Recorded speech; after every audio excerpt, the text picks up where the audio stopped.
반갑습니다. 안녕하세요. 트레이더 로이입니다.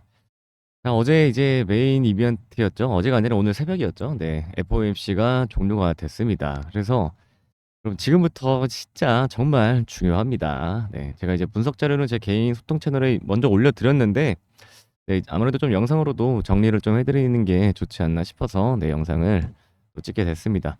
일단 제가 이제 어제 말씀드린 게 이제 동결 예측이 네, 예측치가 이제 98% 이상이었죠. 그래서 다들 뭐 동결은 예상했는데 뭐 일단 뭐 이제 98%가 나온 만큼 역시나 동결을 했죠.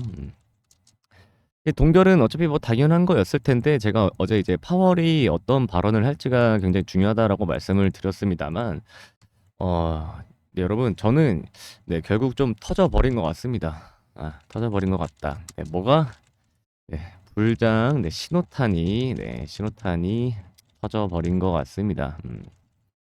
자, 지금부터 좀 설명을 드릴 거예요. 자, 일단 어제 파월이 뭐라 그랬냐면 이제 노동시장은 좀 안정적이면서 인플레이션이 이제 장기 목표치 이제 2%에 네, 근접을 했지만 여전히 다소 높은 수준이다라는 이제 발언을 했습니다. 사실 이 발언만 보면 이제 인플레이션이 잡히지 않다라고 보고 있고 이제 금리 인하는 아직 좀 시기상조다. 뭐 이런 이제 발언이긴 한데 연준이 어제 이제 발언에서 뭐라 그랬냐면 네, 이제 대차 대조표 축소, 그러니까 양적 긴축이라고 합니다. QT. 네, 이거에 대한 이제 속도를 네, 늦추기로 했다라고 합니다. 그 어떻게 됐냐면 이제 미 국채의 월간 상환 한도를 네, 현재는 이제 250억 달러에서 50억 달러로 하향 조정을 했다라고 합니다. 제가 일단 이 발언만 저는 사실 좀 중요하다고 생각을 해요. 다른 부분들도 있긴 하지만 이것만 여러분들이 알고 가셔도 네, 이 영상에서 충분히 많은 걸 좀 네, 가져가실 수 있습니다. 자, 이게 이제 뭐냐? 자, 이제 현재 이거 자체가 이제 무슨 뜻이냐면 연준이 이제 국채 네, 보유량 이제 축소의 속도를 네, 늦추겠다라는 겁니다. 네. 이제 뭐냐면 현재 이제 미국은 천문학적인 이자가 있죠. 그러니까 5경이 넘는 네, 부채가 있죠. 그리고 이 부채는 계속해서 네, 천문학적으로 속도가 증가를 하고 있습니다. 근데 이제 이게 뭐냐면 이제 미국채 상환에 대한 속도를 늦추겠다라는 거예요. 그러니까 이게 이렇게 발언을 한 건 이제 사실상 네, 금리 인하를 한 것과 네, 다름이 없다라고 보시면 됩니다. 사실 이 부분만 집중하셔도 끝이에요. 이게 왜 그러냐면 이게 로이님, 이게 이제 미국채 상환 속도를 늦추는 게 네, 금리 인하랑 다름이 없다. 네, 없다라는 게 이제 무슨 뜻인가요? 라는 게 무슨 뜻인가요? 자, 이 부분 제가 설명을 드리겠습니다. 자, 여기 양적 긴축이라고 써 있죠. 양적 긴축을 우리는 보통 QT라고 합니다. QT. 이거의 이제 반대말이 QE죠. 네, QE. 이제 양적 완화를 QE라고 하는데 이거는 이제 시중에 풀린 통화량을 이제 흡수 및 이제 통화 공급 축소입니다. 축소. 이게 이제 중앙은행 있잖아요. 중앙은행은 대부분의 자산이 미국채입니다. 네, 국채. 음. 대부분의 자산은 이제 국채인데, 그러니까 이제 QT를 하겠다는 건 뭐냐면 국채를 이제 매도한다. 네, 이거는 이제 곧 이제 부채를 청산한다는 뜻이고, 이게 곧 이제 대차 대조표 축소로 이어집니다. 네, 그래서 QT는 여러분 대차 대조표 축소라고도 합니다. 보통이요. 그러니까 이거는 이제 제가 뭐라 그랬죠? 위에 보시면 시중에 풀린 통화량을 흡수 및 통화 공급을 축소하겠다라는 거죠. 그러니까 통화량이 감소한다. 그러면 또 채권 가격의 안정, 그다음에 또 물가 상승 제어. 그러니까 이거는 이제 또 경기 안정화로 이어집니다. QT가 이렇다는 거예요. 네. 이거는 이제 연준이 그러니까 연준이 매입해서 시중에 풀어버렸던 돈, 네, 그거를 이제 국채를 다시 시중에 내다 팔면서 시장의 이제 유동성을 네, 다시 이제 흡수하는 겁니다. 그럼 시장에 풀린 돈을 연준이 다시 흡수를 한다는 거예요. 근데 여러분, 금리 인상이 곧 시장의 유동성을 흡수한다라는 거잖아요. 그러니까 이제 QT 자체가 굳이 기준 금리를 올리지 않고도 시장의 유동성을 흡수하는 효과를 보이는 겁니다. 그래서 QT 양적 긴축을 함으로써 이제 물가 상승을 잡는 건데 지금 파월의 발언을 보면 이러한 QT의 속도를 늦추겠다라고 하는 겁니다. 그러니까 이제 한마디로 이 국채를 매도하고 부채를 청산하는 이 속도를 늦추겠다라고 하는 겁니다. 근데 제가 지금 방금 뭐라 그랬죠? 이제 QT는 금리 인상의 효과를 나타낸다. 하지만 이제 QT의 속도를 늦추겠다는 건 금리 인상 효과 또한 속도가 느려진다라는 겁니다. 그래서 사실상 금리 인하를 한 것과 다름이 없다라는 뜻이에요. 그러니까 금리 인상이 보통 유동성 흡수죠. 그다음에 금리 인하가 유동성 공급이죠. 그러니까 유동성의 흡수의 속도를 낮추겠다는 고운 유동성이 풀리는 속도가 훨씬 빨라진다라는 겁니다. 즉, 금리 인하를 한 것과 마찬가지인 효과입니다. 그러니까 파월의 이런 현재 유동성을 이제 공급하겠다라는 입장이라고 이제 보시면 되세요. 그러니까 QT의 속도를 늦춘다는 건 곧 유동성이 풀리는 속도가 훨씬 빨라진다. 그리고 유동성이 풀린다는 건 금리 인하를 한 것과 마찬가지인 효과를 지닌다. 그래서 이렇게 얘기를 하는 겁니다. 이해가 되셨죠? 그래서 현재 이제 파월의 입장은 유동성을 공급하겠다. 라는 입장이는 겁니다. 그러니까 금리 인하는 하지 않되 QE의 이 효과를 좀 내보겠다라는 겁니다. 근데 사실 이 발언만 저는 봐도 된다고 생각하는데 저는 이제 파월이 좀 최선을 다했다라고 봅니다. 예를 들어서 그냥 뭐 이런 효과 뭐 QT의 속도를 늦춘다든지 이런 걸 하지 않고 그냥 단순히 기준금리 자체를 그냥 인하를 바로 해버린다.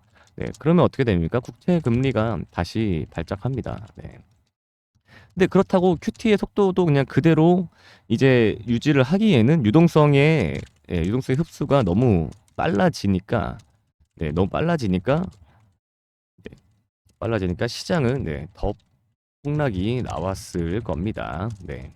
왜 유동성을 계속 흡수해 버리니까요. 근데 아무튼 여태까지 트럼프가 또 의도하는 게 뭐였죠? 일부러 시장의 하방을 유도했다라고 하죠. 그러니까 미국채의 금리를 떨어뜨려서 미국채 이자율을 떨어뜨리는 거는 곧 이제 부채율을 낮추는 전략이기 때문에 트럼프가 시장의 하방을 좀 유도하겠다고 한 겁니다. 근데 이게 파월의 QT의 속도를 늦추는 것과 좀 비슷하게 보여지긴 하겠지만 결국 인상 인하의 이제 효과일 뿐이지 기준 자체를 인하하는 거랑은 다릅니다.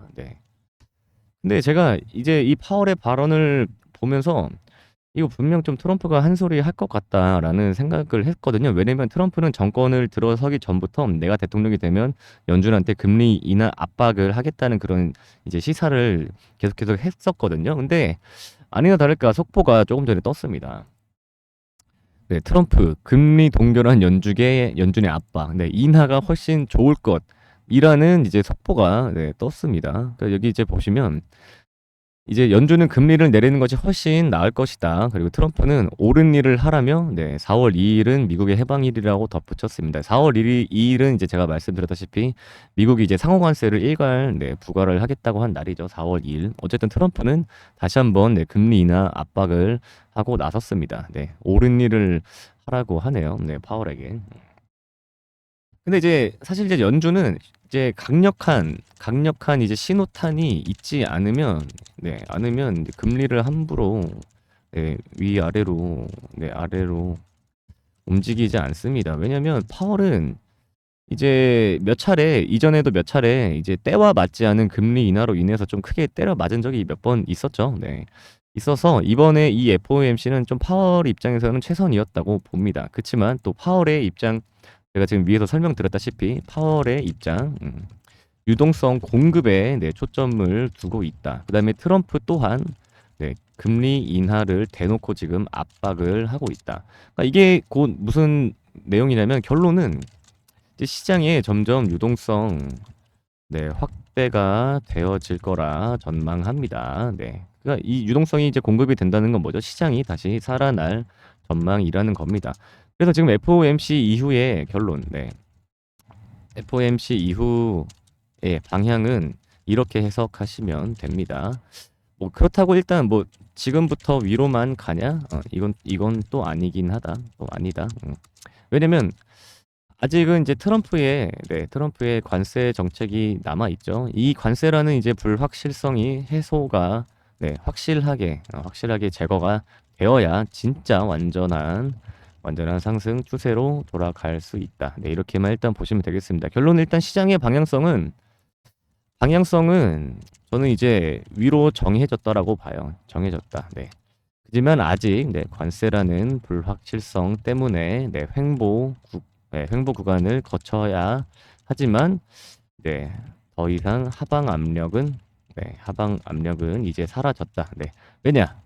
유동성 공급만이 남아 있기 때문에 상승의 희망이 생겼다. 네, 이렇게 지금 정리를 하시면 될 것 같습니다. 그래서 FOMC 이후의 방향성 제가 이렇게 한번 정리를 해보도록 하겠고요.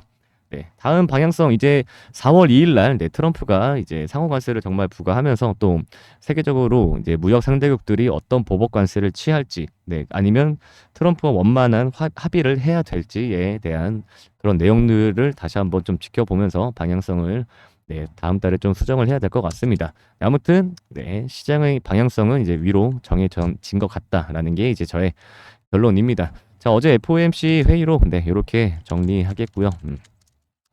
이런 이제 저희의 분석 자료 및 이제 실시간 분석 이제 실시간 공유 또 타점 또 대응 방법 요런 거 제가 다 무료로 공유해드리고 있습니다. 어떻게 공유 받으시나 제 개인 소통 채널 입장하시면 되고요.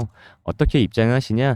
자, 화면 위에 번호로 문자로 파월이라고만 문자 남겨주시면 제가 무료로 제 개인 소통 채널 입장 도움 드리니까 잊지 말고 문자 꼭 남겨주셔서 제 소통 채널 입장하시길 바라겠습니다.